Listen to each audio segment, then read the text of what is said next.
Welcome back, baseball family. Again, we're here with David Samson. We're really excited to get into some of the nuts and bolts and the nitty-gritty details of what it takes to be in the front office and a team executive level. David, thank you for being here. Our first question is, are we looking at expansion or any sort of realignment in the next few years? So the answer is yes, but the next few years, since you said that, I take the over. So if you're going to set an over-under of 10 years for expansion and realignment, I would take the under. If you're going to set it at 3 years, I would take the over. So it appears I'm between 3 and 10. Tampa and Oakland have to get their stadium situations resolved, and hopefully they're resolved with Tampa staying in Tampa and Oakland staying in Oakland, because then all of these cities are candidates for expansion. Because you don't want to use an expansion city for relocation, because then you're missing out on an expansion fee and on a hardly amazingly great negotiation to get more money for expansion. But baseball, it makes sense to go 16 and 16, where now it's 15-15. So you're going to go from 30 to 32. There was a lot of talk. I was in a lot of meetings about getting rid of the American League and the National League and just having 8 divisions of 4. We talked about 4 divisions of 8. We talked about having the Yankees and Mets in the same division, having the Angels and Dodgers in the same division. And so there's some interesting things that are going to happen. But first, immediately, Tampa and Oakland have to take care of their stadium problems. Mm-hmm. Yeah, that makes sense. Yeah, so that's one thing. I just interrupt for 1 second? Yeah, go ahead. Tell you go for why it sounds like it makes so much sense, right? And that's what baseball has been saying. That's what owners sit at meetings and talk about. We got to take care of Tampa and Oakland, and then we'll worry about it. The problem is now we're ready where the new stadiums that we thought were new are not so new anymore. And so there's other cities trying to get new stadiums, including but not limited to Kansas City. How about the Angels? How about the Orioles? How about the Diamondbacks? So all of a sudden, we're now at the next stage of new ballparks. So there'll always be a reason, because Arizona threatens relocation. Everyone threatens relocation when you can't get a deal done.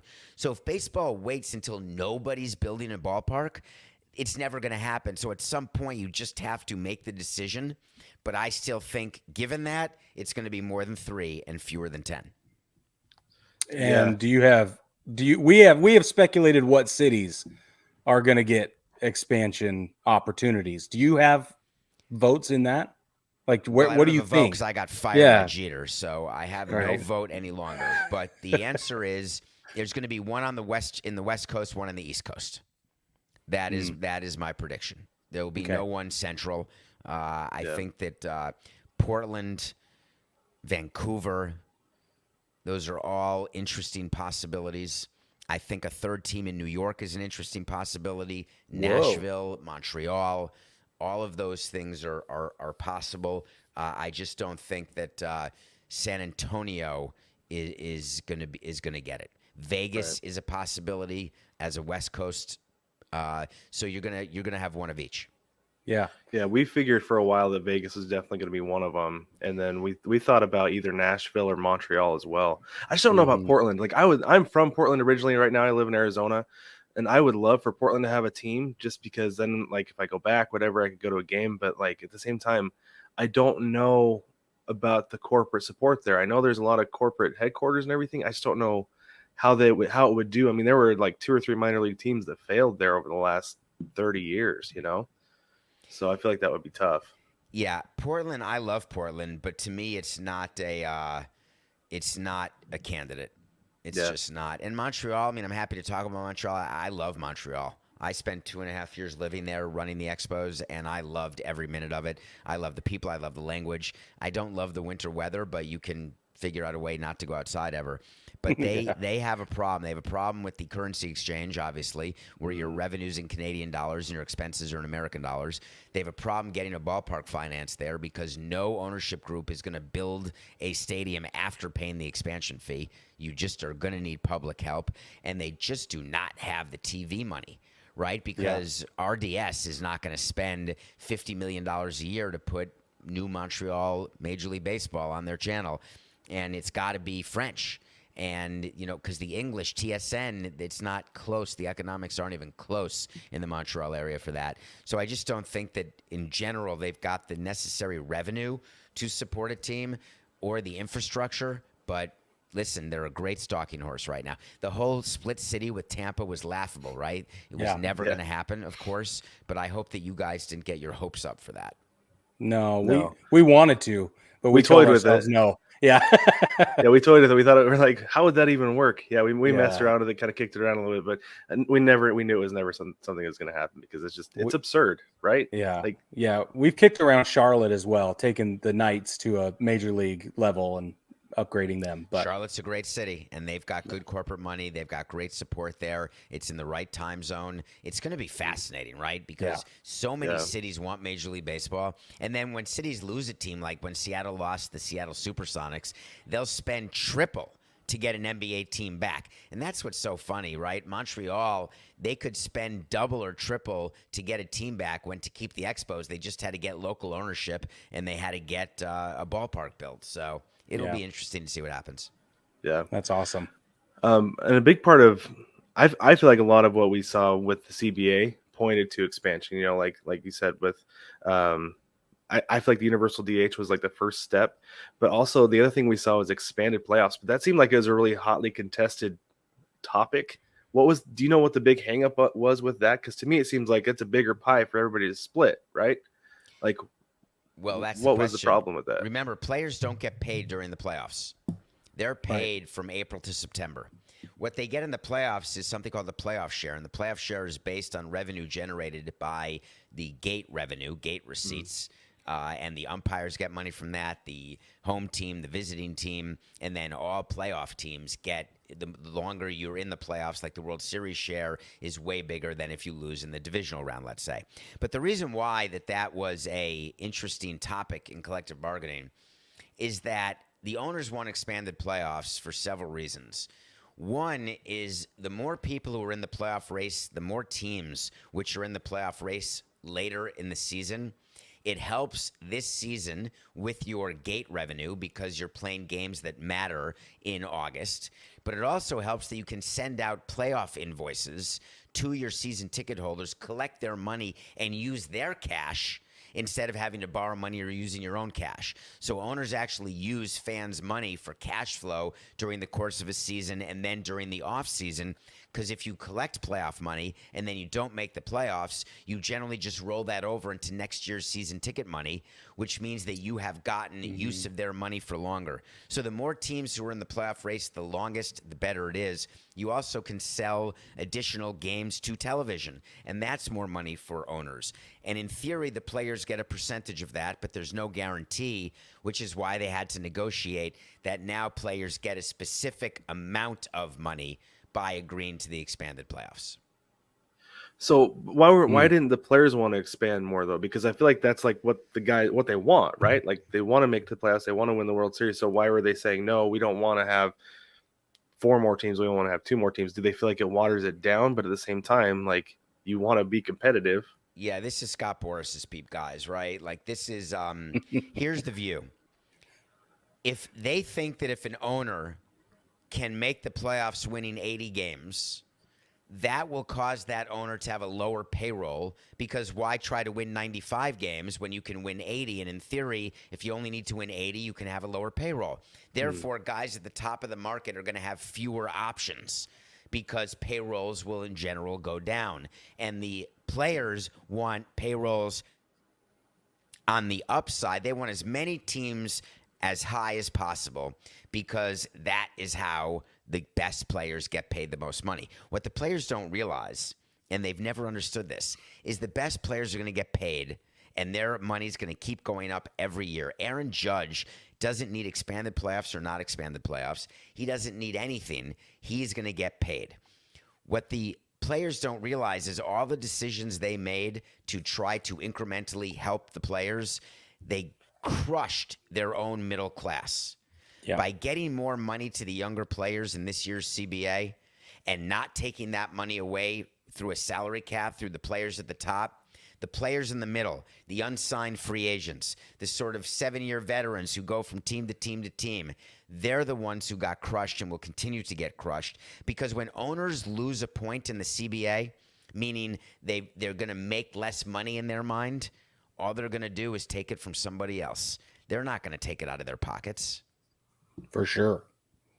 Yeah, that's definitely. exactly right. You bring up Aaron Judge. Do you think that he's going to stay in New York? I've been thinking about this a lot, actually. And what I'd like to know is this. Is Aaron Judge interested in getting the most money? Or is Aaron Judge interested in being like Derek Jeter? And I don't want to use that name because I can't stand him, so it's not Derek Jeter. But take another Yankee who was there his whole career and is just known as a Yankee. Like Garrett, Mattingly. Mantle, Those Donnie guys, Baseball. Donnie Mattingly, right? And my view is that Aaron Judge will go for the money. And the reason he's going to go for the money is that he's entering free agency at 31. Yeah. So he's not going to get a 10-year deal. No. Right? The odds are he's going to get a 6-year deal and he's going to want 7, but he's only going to get 6. And if he asked for if he went 4 years, he could probably get $55 million a year, right? So he's going to get $250 million, but he's not going to get $350 million. Right. So I think money's going to matter.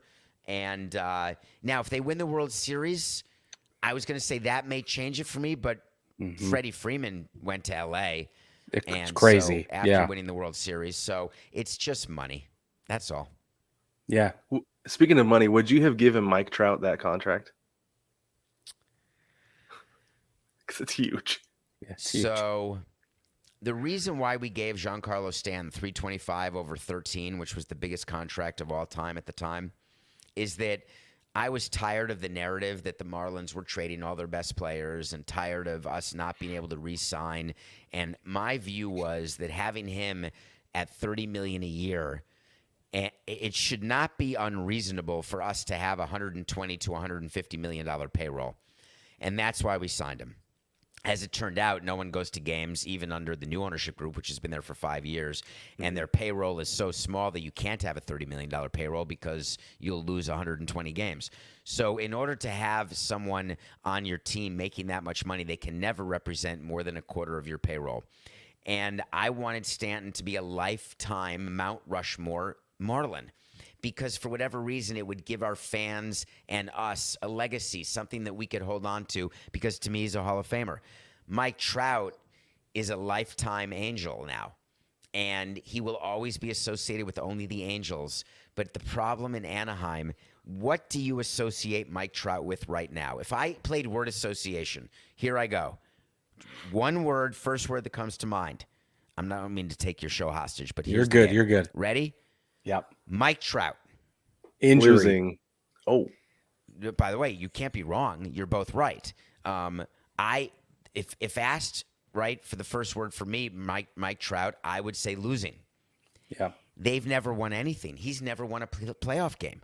Mm-hmm. So he's becoming like Andre Dawson, a Hall of Fame player, one of the greatest players of all time, but never won. And that impacts him to this day. Right? He loved winning a World Series with us in 2003 in the front office, but it impacted him. And Mike Trout, to me, can't go down as the greatest player in baseball history without a World Series ring. You just can't do it. Mm-hmm. Agreed. Yeah. We've talked about that as well. We totally feel the same way. Yeah. It's not a popular view, by the way. No. Because in a team sport, people say you can't blame... you can blame a golfer for not winning a major, a tennis player for not winning a Grand Slam. They sort of control it. You can't be the greatest without winning Grand Slams. That's how they measure it. But in baseball, you like in football, you need a defense if you're a quarterback, or you need a quarterback if you're a defensive player. But to me in baseball, while a big three won't win you a World Series the way it would in the NBA, get you to the finals, let's say, you have to win a playoff series, right? You just have to. Yeah. Yeah, exactly. And that's one thing that always bugged me. Like, I'm a Mariners fan, and having grown up and watched like the late 90s Mariners, like, how did that team not win a World Series with the guys they had, Griffey, A-Rod, Randy Johnson, like that whole mess? Jay Buhner? And Jay Buhner, yes. Boy, could he Edgar hit. Martinez. Yeah, all of it. It's hard But to win a World Series. People in Florida get so you stunk. You were there 18 years and only won one World Series. And you I won always one say, though. right, when I'm a little chippy, I always say I'm going to call about 15 out of the 30 fan bases and ask would they like to be Marlins fans, having won in 97 and 03. 15 of the teams would say, hell yeah, I would be a Marlins fan right now. Absolutely. sure. That's what I always get mad at our friends when they're upset. Like we have a friend who's a Phillies fan, and he was complaining about how the streak ended. I'm like, dude, you just won like 9 in a row. Yeah. And you won a World Series a little more than 10 years ago. I don't want to hear anything about There's that no because doubt. my team hasn't even been to the playoffs. How about the people who complain about the Red Sox owners? It makes me Oh, crazy. man. You let Mookie Betts go, you cheap guy. You're only interested in Liverpool. And it's not like I take the side of John Henry ever. But Right. John Henry has won 4 World Series for Boston Red Sox fans who hadn't won in like 700 years. Yeah. And you're complaining because it boggles my mind. Yep. Yeah, I know. It's so frustrating. It's unreal. It's so what's the word? Entitled. It's so entitled. It's something, isn't it? But- I'd give it Yeah. all up. I would give up. This is going to be unreal. I also don't think I've ever said this. I would give up my World Series ring for a Knicks title. Not now, but when I was a huge Knicks fan in the 80s and 90s. From basically 1975 until 1999, I went to almost every Knicks game. And I would travel with the team on the road. I went to all, the games in Chicago, games in Houston, etc. And the greatest sports moment of my life is not winning the World Series. It's when the Knicks finally beat Indiana in Game 7 in '94 to go to the finals. That feeling was the greatest feeling I've ever had. I mean, I would stretch before games. I had a uniform, a Knicks shirt that I would wear. I had a Knicks towel. I'd be sweating watching the games, and I would sit in my seat yelling at referees and heckling everybody. And I would give anything for a Knicks title in that period. Anything. Oh, I hear that. That's awesome. Like I would give as a Seattle Seahawks fan, I would trade the Super Bowl title just for a World Series appearance as a Mariners fan, to be honest. Just with an you. appearance, by the way. Just an That appearance, means right. just for a pennant. You want to win the pennant. Yep. Yeah. Yeah. They're One so absolutely. disappointing. Do you know that I picked them preseason this year in spring training? I picked them to win the division.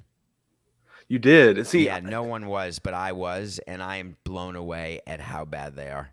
it's unreal. It's so frustrating. unreal. And I think a big part of it is Mitch Haniger being out. But at the same time, like I didn't think they were going to win the Everyone's got division. injuries.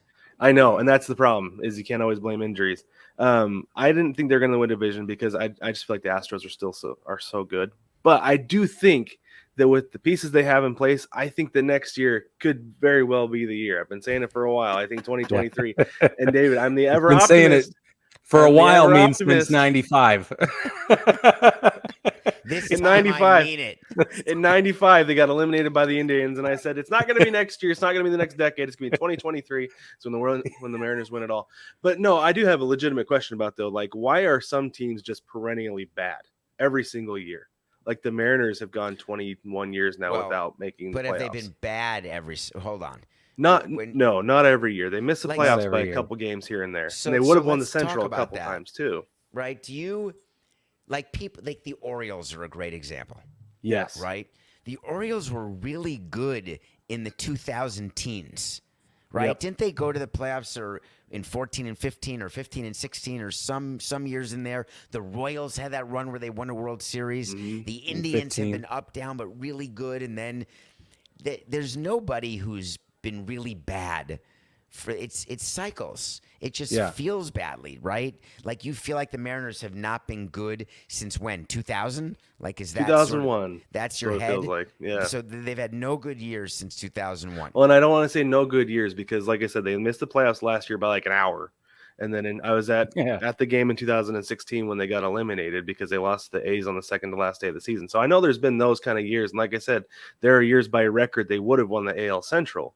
But at the same time, they haven't been to the playoffs since that 116-win season. Yeah, it's hard in baseball, and it's one of the great things about expanding the playoffs is there should be fewer of those types of streaks, but it's not like the players. So if you talk to the Mariners players today, they don't feel the weight of Right. that because they weren't around.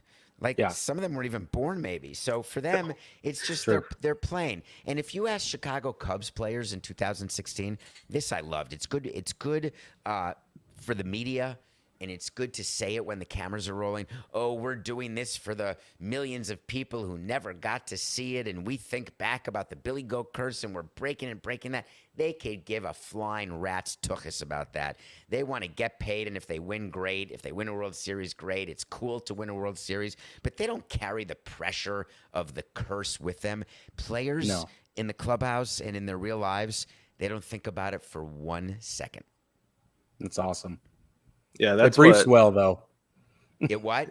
It briefs well, though. It's great PR. That's exactly correct. Yeah, it's like Mitch Haniger wrote that thing for the Players Tribune last year where he's like basically saying this isn't our streak because we haven't been here that long, but we're going to do everything we can to end it because we understand it. But yeah, it's frustrating, especially the memes. The memes kill me about the Mariners. But anyway. Okay, I'm going to be really old right now. What are you talking about? What does that mean? A meme? Oh, the memes about the Mariners. There's always jokes about how the Mariners are invited. Everybody's invited to the World Series except for the Mariners, or everybody's invited to the playoffs except for the Mariners. Got it. Stuff like that. So making fun of their futility is called a meme? Well, there's like internet memes about a lot of things. Anyway. Okay. I'm going to look that up. I don't know that I've heard that word before. Okay. Maybe you've heard of meme. I don't know. Bryce Harper said meme a few years ago. I don't think that was right, though. We don't know what that means, though. I'll go with the way you said it versus the way Bryce Harper said it. Yeah, it's a pretty good idea. Speaking of Bryce Harper, I actually have a question for you about this. So there are guys who are really wild and crazy, outspoken. Like Bryce Harper is used to be kind of a wild man on the field. He still is kind of has an attitude. I really like him, but he's passionate. Yeah, he's passionate. Yeah. But then there's a guy like Trevor Bauer who does his thing off the field with like momentum and everything. I'm curious how a front office would treat a guy like Trevor Bauer. Like if you were still in the front office. You're talking about a criminal? You're talking about a guy who not that part. Women? Not that part. Which part then? Pre that part. Yeah, somebody guy who takes the ball out of Terry Francona's hand and throws it in the stands. Like that guy? Yeah, that guy. And who's running his mouth off camera or off the field and who's always doing social media. Stand him. Players can't stand him. Front offices can't stand him. If he hadn't been a good pitcher, he'd be out of the league. He's out of the league now, and he'll never come back. Listen, Bryce Harper, it's not – if you ask people inside the game, they will tell you it's no coincidence that the Nationals won the World Series after Bryce Harper left. They will tell you it's no coincidence. And the Phillies – I would argue, have not been successful with Bryce Harper on the team. He's been great. He is an MVP player. There's no doubt about that. But it's not as though his team has had success. So he's got I guess my view is that anyone who has Scott Boras as an agent, you have to wonder what they're about and how they think and how they operate and how easily they are manipulated by a cult-like figure who doesn't have their best interests in mind. Like, you have to think about that. But Harper is a damn good player who's had the pressure. He was LeBron, right? He was he was on Sports Illustrated like as a 10-year-old or something. That's right. And so very few people are able to take it from that age into adulthood being the best at that sport, and he's done it. Yeah, that's one thing we've talked about is a lot of people talk about how he's overrated. And like, well, it's not his fault. No. He was put on Sports Illustrated as a teenager. What do you expect? He's not overrated. He's a very good baseball player. But that doesn't make him good in the clubhouse. It doesn't make him a winner. It makes him a good baseball player. We talk about X factor elements like clubhouse presence, like, unit cohesion and things like that all the time. From your perspective, I mean, it sounds like those things are as important to you as we think they are. Is that? So it's funny. I don't need the players to all like each other at all. Right. So it used to be the players hung out more after a game. You'd be in the clubhouse with a bunch of guys and you'd have some drinks and hang out. Now people are on their phones and people are in, now the expression is 25 guys, 25 cabs, right? So there's not a lot of camaraderie as much as there was. But so I don't need that. I don't need people to be best friends. It's like when you're working with a partner. I don't know your relationship. I don't know, but you two may not be best friends, but you may be great partners where you bring something to this show that he doesn't. He brings something that you don't. And that's how, right, the sum is greater than the parts. Sure. And when you're putting a team together, that's what you're looking for. So clubhouse matters, but talent and mental strength matter more to me. But there's an extreme case, And Trevor Bauer is an example of that, where you just don't, it's not worth it. Like, no matter how good they are, my example was A-Rod, right? No matter how good A-Rod is post Seattle, like in the twilight of his career, there's no way anyone wanted to introduce him into a clubhouse. Barry Bonds, there's no way you want to introduce him into a clubhouse. It's just not worth it. In his prime, boy, if you're San Francisco, you suck it up because you're talking about the greatest player, one of the top 3 greatest players of all time. So you do it. But in general, if people at the extremes you don't want, but everyone else, you can mix them in. Yeah. That makes sense. Was there a guy who you brought in because he was a clubhouse guy, or is it specifically like, no, the clubhouse doesn't outweigh the talent? He's not good enough to come play on our team. Well, there were guys who we had, like Hanley Ramirez was not a good clubhouse guy at all. He was a great talent, but not popular in the clubhouse. He was very difficult to deal with. I loved Hanley, but I treated him, I didn't, genuflect in his general direction, right? I was very stern with him, but also jovial. So I made it known when it was appropriate to be David and when I was President Samson. Yeah. But he was not very popular at all. Pudge Rodriguez in 2003. He was not popular in our clubhouse at all. But they loved him on the field, and we won. Yeah. And that, no one cares. That trumps all. It trumps all. There's no question about it. Unless, and Pudge was not like Trevor Bauer. So let me be clear. Pudge was in the band, Hanley Ramirez, they're in the band where the talent is so good that you put him on your team and you're happy that you keep him on your team. They're not anywhere in the neighborhood of Trevor Bauer where no matter how good he is, you don't want him on your team. Where the juice just isn't worth the squeeze. Exactly right. Yeah. That's interesting. So you mentioned... Oh, go ahead, Brig. Go ahead. I was going to say one last question about this clubhouse presence stuff. When guys are in a slump and they're teetering on the edge of like, what do we do with this guy? Do we send him down? Do we DFA him or anything like that? Would an X factor, clubhouse presence, leadership, whatever, any of that personality stuff, does that ever come into the decision when it's time to make a business choice? No, I didn't think so. What it's actually body language. So for us, it's not. I'm trying to think of an example of a player who we had. Marcelo Zuna is a good example, though we sent him down to try to manipulate his service time. But he also was not playing well, so it was a good excuse to do it. Like, you wait. That's the joke. By the way, on a side note, like Kellenic. So it's such a big deal. Bring him up. We got to bring him up. When's he going to be brought up? You guys are manipulating him. And now everyone says, look at all these great young players who were brought up to start the season. Meanwhile, it doesn't matter whether you bring up a guy late to start the season or whether you send him down in the middle of the season. The impact's the same. It's as though they were not brought up in the beginning if you send them down in the middle, because service time, meaning the days you're on the active major league roster, it doesn't matter if you miss 30 days in July or 30 days in April, you still miss 30 days. But Kellenic's a great example where there's an expectation, right, that they're going to be brought in, and they're immediately Julio Rodriguez, by the way, right? Is he going to come in and be Miguel Cabrera or Dontrell Willis? They're going to come in and be in a World Series, and we're going to hit him in the middle of our lineup. It's so hard for young players to be good in this game, and the players, I'm off the subject, but the players spend so much time fighting to get these young players up earlier in service time manipulation, and the owners didn't give in on anything. And the players say they got this great victory, but they didn't. So you see young players being sent down now because they really shouldn't have been up in the first place. Yeah, Kellenic, I think, was brought up last year because there was a whole lot of pressure to bring him insane. up. Yeah, and then, for a couple of days, it's like, he's here because he hit a home run in his second game. And then it was like, but then he goes 0 for 100. We don't look at that, right? Yeah. So we look at body language. Kellenic, when you're not manipulating service time, you are looking at if a guy's 0 for 30 and he's normally very calm and he doesn't take his offensive struggles into the field. Well, now he's making errors. Now he's making mental mistakes. Now he's breaking a bat over his knee. Like, all of a sudden he's acting a little differently. We'll send him down without a question. But if they understand that baseball is a game of failure and you believe in their talent, then you're going to let him go and you're going to keep him up in the big leagues. So it depends on the player, but it's not about clubhouse chemistry. It's more about personality and how the player is handling failure. There's so many great baseball players who don't make it because they're not mentally strong. Baseball, to me, requires the most mental strength of any sport, because there's more failure, right, in baseball than any other sport by far. And a lot of people can't deal with failing. It's true. Yeah, That's absolutely right. true.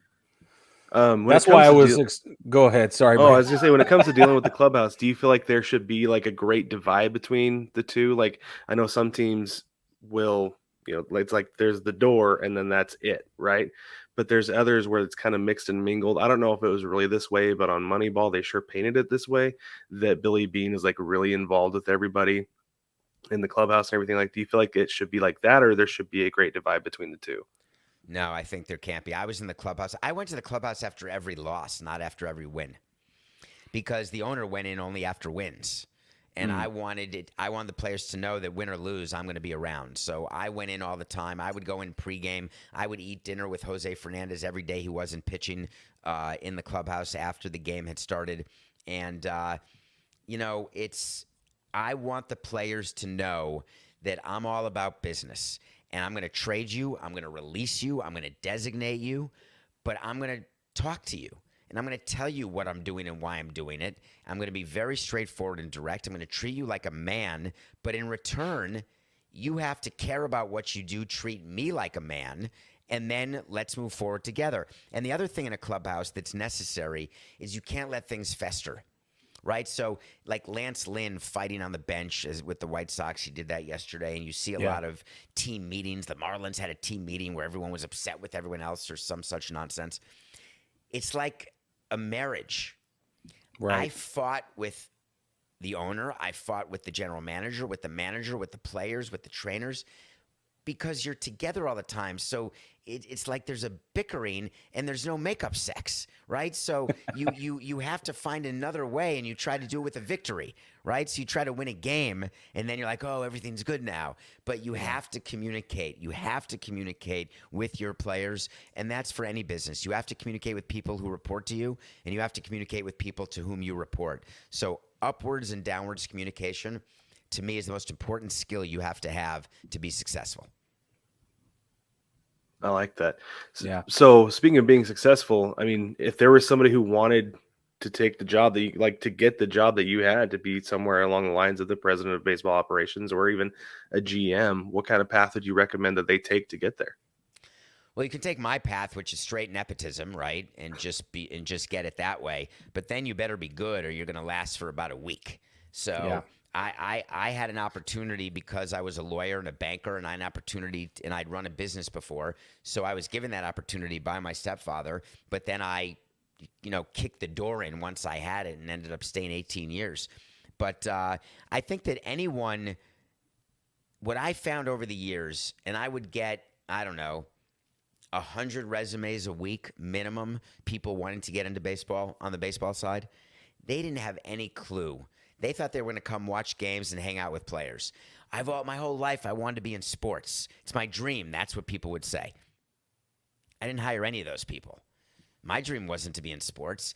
I don't even like baseball, right? To me, it was not about baseball. I had a business to run. It was a straight business.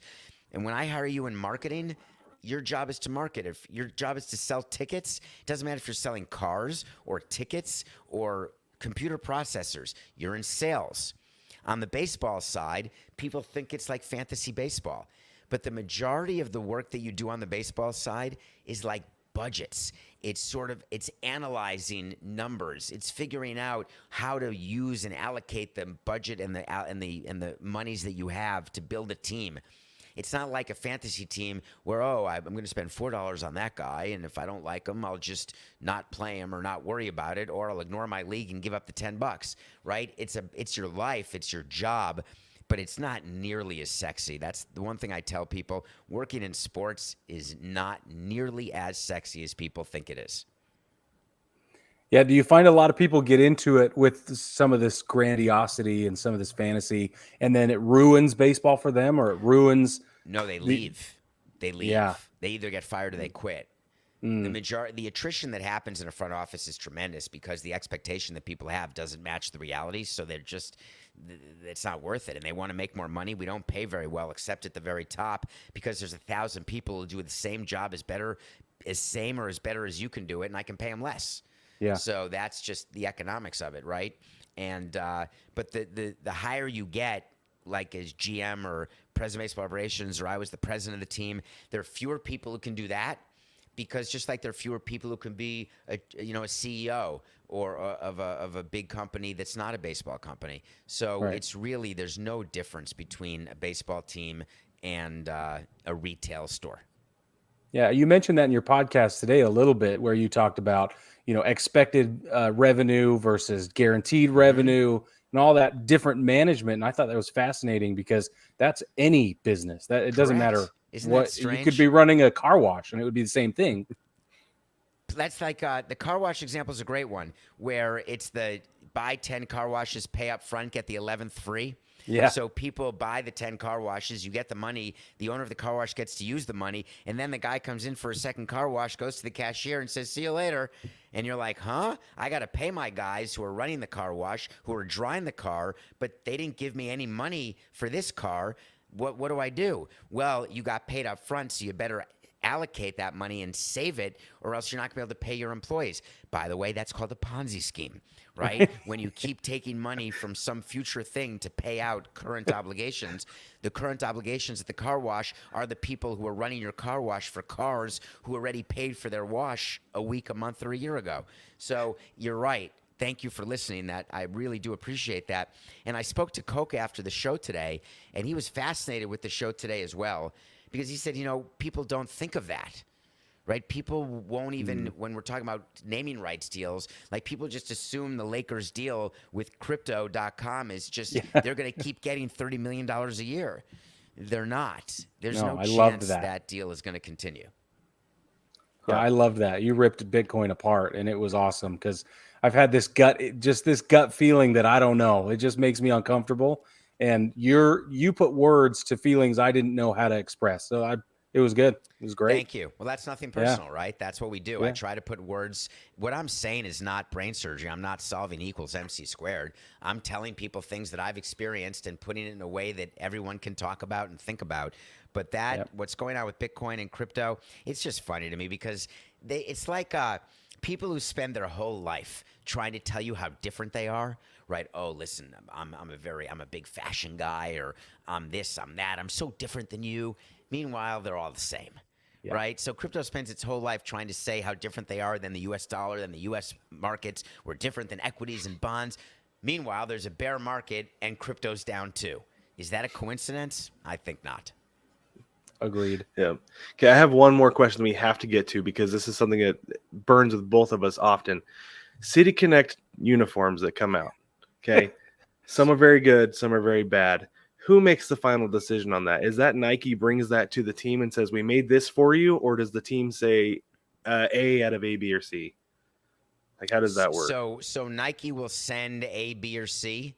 Okay. And you'll work with them, but at the end of the day, it's their choice. And New Era, the same. But then baseball bought New Era. But you are given your hats, right? You are shown, here's your July 4th hat. Here is your, but they show it to you way in advance. And if you really don't love what they're doing, you can tweak it. But remember, they're all pretty similar in terms of, Memorial Day, Father's Day, Mother's Day, those type of things. But for City Connect, it's certainly designed by the league, but you have input and you can decide whether you're going to wear it, whether you're not going to wear it. So you do work in conjunction for that. But for other things that are league-wide initiatives, you are shown your hat and said, this is what it's going to be, and you're going to wear it. So when they decided to do trucker hats for spring training this year, not considering anybody's lack of hair as a possibility for a sunburn. Yeah, it's quite something, isn't it, right? Yeah. Especially because if you walk through a clubhouse during spring training toward the end, you see players and coaches with amazing baseball tans, which means that they're tan from the forehead down. but they're white where the rim of their cap is. Yeah. And then in the back of their neck, they've got color below the hat, but above the collar. And in their arms, you can see like the golfer's tan. And the trucker's hat is such a stupid idea because you have people walking around like with holes, right? Sunburned on their head. Yeah. So crazy. But someone's paying for that, and owners get revenue for that. Yep. Yeah, growing exactly. up, I always had a gap. Like, let me see if I can show you. I had a gap like right here because I wore 3/4 length sleeves all the time. This finger was tan, but the rest of the hand was white. And then, same thing. I had like odd tan lines for my catcher's mask and stuff like that. Yeah, but funny. it was. You see golfers with that, right? With the glove they wear. Yeah, the versus one hand. The glove they don't. The one-handed tan. That always makes me laugh. For sure. But David, we have gone a full hour with you plus a couple extra seconds. Thank you so much for joining us. We really appreciate it. Again, this is David Samson. You can catch him Monday through Friday on Nothing Personal with David Samson. It's an excellent podcast. I've been listening for a couple of years. I used to listen every day on my commute, and then COVID hit, and I had to figure out how to find time to listen again because it's really enjoyable. Well, I appreciate it. Thanks for having me. We'll do this again. That'd be great. We'd love to have you again. All right. Have a great day. Thanks, David.